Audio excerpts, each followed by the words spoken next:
بدبخت‌ترین قشر مهاجر توی این اروپا ما فارس زبوناییم. اصلا مهم نیست ایرانی یا افغان بودنش. توی کل این اروپا کشورها یه محله‌ای هستش که بهش میگن محله ترک‌ها و عربا. شما برید توی اون محله‌ها می‌بینی که اینا دارن چطور همدیگه رو حمایت میکنن و این کوه پشت همدیگه وایسادن. تنها قشری که همدیگه رو نه تنها حمایت نمیکنن که هیچ بدتر خراب میکنن ما فارس زبوناییم.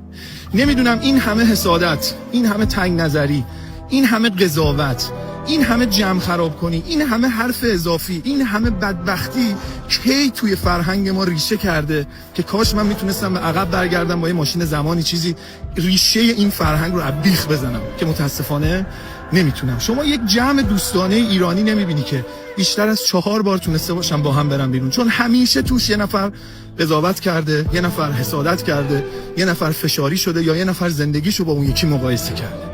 نمیدونم چرا ما فارس زبونا فکر میکنیم چون یه نفر بعد ما اومده اجازه نداره از من زندگی بهتری داشته باشه، ماشین بهتری داشته باشه، کار بهتری داشته باشه، خانواده قشنگتری داشته باشه. به جای اینکه تشویقش کنیم و سعی کنیم خودمون رو به اون برسونیم، بدتر اونو میکشونیم پایین تا بکنیمش هم سطح خودمون.